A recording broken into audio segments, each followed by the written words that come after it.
ಮೋದಿಯಿಂದ ಇಕ್ಕಟ್ಟಿಗೆ ಸಿಕ್ಕಿ ನಗೆಪಾಟಲಿಗೀಡಾದ್ರ Yediyurappa. May be ಚೌಕಿದಾರ್ ನಿಮ್ಗೆ ಸೂಟ್ ಆಗ್ತಿಲ್ಲ ನಾಯಕರೇ ಎಂದ ಜನರು. ವೀಕ್ಷಕರೇ, ಫೈರಿಂಗ್ ನ್ಯೂಸ್ಗೆ ಸ್ವಾಗತ.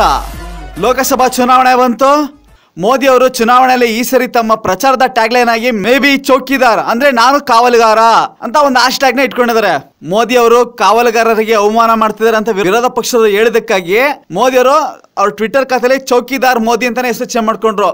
ಮೋದಿ ತಮ್ಮ ಬಿಜೆಪಿ ಕಾರ್ಯಕರ್ತರು ನಾಯಕರುಗಳಿಗೆಲ್ಲ ಇದನ್ನೇ ಬಳಸಿ, ಚೌಕಿದಾರನ್ನ ಬಳಸಿ ಪ್ರಚಾರ ಮಾಡಿ ಭ್ರಷ್ಟಾಚಾರ ಭಯೋತ್ಪಾದನೆ ನಿರ್ಮೂಲನೆಗೋಸ್ಕರ ದೇಶನ ರಕ್ಷಿಸೋಕೋಸ್ಕರ ನಾವು ಕಾವಲುಗಾರರಾಗಿರ್ತೀವಿ ಅಂತ ಅಂದ್ಬಿಟ್ಟು ಜನತೆಗೆ ಸಂದೇಶ ಕೊಡಿ ಅಂತ ಹೇಳಿದ್ದಾರೆ. ಪಕ್ಷದ ನಾಯಕ ಹೇಳಿದ್ಮೇಲೆ ಕೇಳಲೇಬೇಕಲ್ಲ. ವಿಧಿ ಇಲ್ಲದೆ ಯಡಿಯೂರಪ್ಪ ಅವರು ಇಕ್ಕಟ್ಟಿಗೆ ಸಿಕ್ಬಿಟ್ಟು ಮೇ ಬಿ ಚೌಕಿದಾರ್ ಅಂತ ಅಂದ್ಬಿಟ್ಟು ಹಾಕೊಂಡಿದ್ದಾರೆ. ಯಡಿಯೂರಪ್ಪ ಅವರ ಟ್ಯಾಗ್ ಲೈನ್ ನೋಡಿದಂಥ ಜನರು, ಹಾಗಾದ್ರೆ ನೀವು CM ಆಗಿದ್ದಾಗ ಮಾಡಿದಂಥ ಭ್ರಷ್ಟಾಚಾರದಿಂದಾಗಿ ಜೈಲಿಗೆ ಹೋಗಿದ್ದು ನಿಜನಾ ಸುಳ್ಳ ಎಲ್ಲ ಮರ್ತು ಬಿಟ್ಟಿದಾರೆ ಚೌಕಿದಾರ್ ಅಂತ ಅಂದ್ಬಿಟ್ಟು ಕಾಮಿಡಿ ಮಾಡ್ತಾ ಇದ್ದಾರೆ. ಜನಗಳು ಹೇಳುವ ಪ್ರಕಾರ ಮೋದಿ ಅವರಿಂದಾಗಿ ಇಕ್ಕಟ್ಟಿಗೆ ಸಿಲುಕಿ ಯಡಿಯೂರಪ್ಪ ಅವರು ಕಾಮಿಡಿ ಪೀಸ್ತರ ಆಗೋದ್ರ. ಯಡಿಯೂರಪ್ಪ ಅವರು ಅವತ್ತಿನ ಕಾಲದಲ್ಲಿ ಏನೋ ಒಂದು ಮಾಡಿರ್ಬೋದು, ಆದರೆ ಇವತ್ತು ಅದನ್ನ ಯಾರು ಕೂಡ ಮರ್ತಿಲ್ಲ.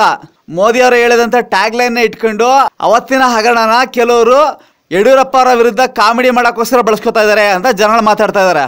ಅವತ್ತಿನ ಹಗರಣನ ಉದಾಹರಣೆ ಕೊಡ್ತಾ CM ಆಗಿದ್ದಾಗ ನೀವು ಮಾಡಿದ್ದೇನೋ ಅಂತ ಅಂದ್ಬಿಟ್ಟು ಕೆಲವರು ಯಡಿಯೂರಪ್ಪ ಅವ್ರನ್ನ ಅಂಗಿಸೋಕ್ಕೋಸ್ಕರ ರೇಗ್ಸೋಕ್ಕೋಸ್ಕರ ಇದನ್ನ ಕಾಮಿಡಿ ಟ್ಯಾಗ್ ಲೈನ್ ಮಾಡಿ ಸೋಷಿಯಲ್ ಮೀಡಿಯಾಗಳಲ್ಲಿ ಒಬ್ಬರಿಂದ ಒಬ್ರಿಗೆ ಪಾಸ್ ಮಾಡ್ತಾ ಇದ್ದಾರೆ ಅಂತ ಕೆಲವರು ಮಾತಾಡ್ತಾ ಇದ್ದಾರೆ. ಸತ್ಯ ಏನೋ ಜನತೆಗೆ ಗೊತ್ತು, ಅದನ್ನ ನಾವು ಸ್ಪೆಷಲ್ ಆಗಿ ಹೇಳೋದು ಬೇಕಾಗಿಲ್ಲ.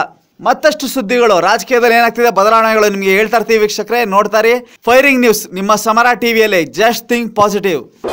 ಮೋದಿಯಿಂದ ಇಕ್ಕಟ್ಟಿಗೆ ಸಿಕ್ಕಿ ನಗೆಪಾಟಲಿಗೀಡಾದ್ರ ಯಡಿಯೂರಪ್ಪ.